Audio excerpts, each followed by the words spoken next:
ভোটের খবর জানাতে কুমিল্লার নাঙ্গলকোট থেকে যুক্ত হচ্ছেন সহকর্মী শাহাদাত নিশাদ। নিশাদ, কেন্দ্রে ভোটার উপস্থিতি কেমন দেখছেন এবং সার্বিক পরিস্থিতি আমাদেরকে জানাবেন।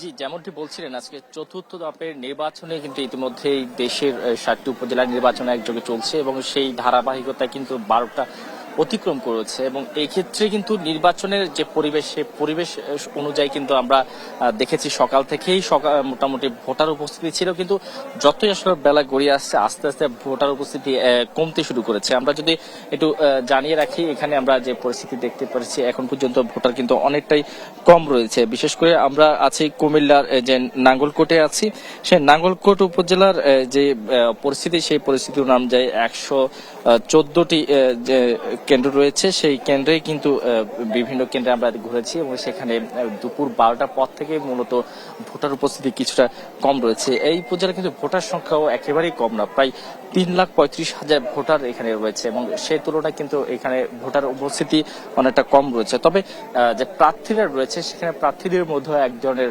তুমুল প্রতিদ্বন্দ্বিতা চলছে। বিশেষ করে আমরা এখানে এসে যেটি দেখেছি, ৩ জন প্রার্থী প্রতিদ্বন্দ্বিতা করছেন, তার বিপরীতে কিন্তু ২ জন প্রার্থী আওয়ামী লীগ দলের সমর্থিত হওয়ায় কিন্তু তাদের মধ্যে সবচেয়ে বেশি প্রতিদ্বন্দ্বিতা রয়েছে। এবং অন্যদিকে যে আরেকজন প্রার্থী, যিনি বিএনপির করতো একসময়, এখন আসলে তিনি বিএনপি থেকে বহিষ্কৃত আমরা শুনেছি, মাঝহারুল ইসলাম, তিনি কাপ্রিস প্রতীক নিয়ে, এবং একই সাথে নাজমুল হাসান, তিনি দোয়াত কলম, এবং আবু ইউসুফ নামে চাচা ভাতিজা তারা সম্পর্কে, তিনি আনারস প্রতীক নিয়ে নির্বাচন করছেন। তো আসলে এখানে এই উপজেলা চাচা ভাতিজার লড়াইটাকেই সবচেয়ে বেশি এখানে উল্লেখযোগ্যভাবে ধরা হচ্ছে।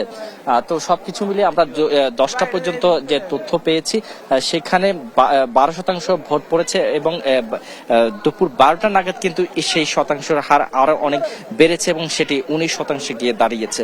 অর্থাৎ সবকিছু মিলিয়ে 12টা পর্যন্ত 19% ভোট এই ৩,৩৫,০০০ ভোটারের বিপরীতে কিন্তু পড়েছে।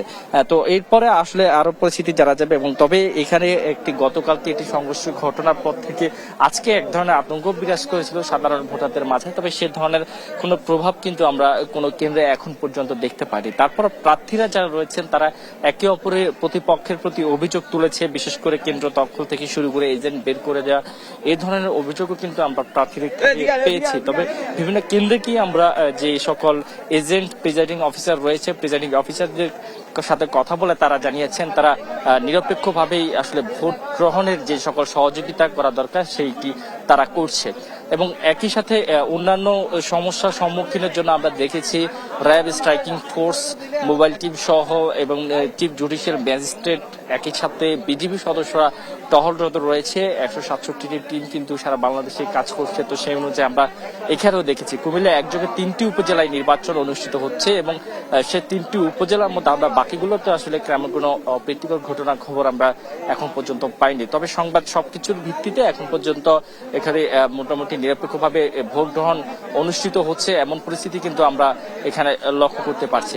তো সবকিছু মিলিয়ে এখন আসলে অপেক্ষা, যেহেতু দুপুর গড়িয়ে গেছে, ভোটার উপস্থিতি অনেকটা কম, সময় আরো অল্প কিছুক্ষণ বাকি আছে। বিশেষ করে বিকেল 4টা পর্যন্ত নির্বাচন অনুষ্ঠিত হবে, সেই অনুযায়ী আরো 4 ঘন্টা নির্বাচন অনুষ্ঠিত হবে। তো সে 4 ঘন্টার অপেক্ষা।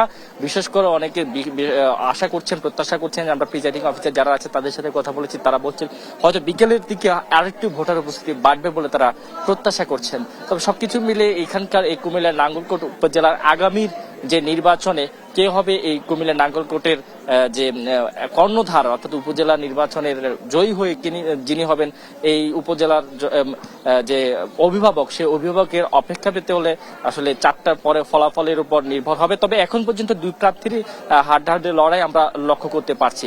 তো এই ছিল কুমিল্লার নাঙ্গলকোট থেকে আমার কাছে থাকা নির্বাচনী সবশেষ খবর। নিশাদ, আপনি থাকুন, আমরা পরবর্তীতে আবার আপনার সাথে যুক্ত হব।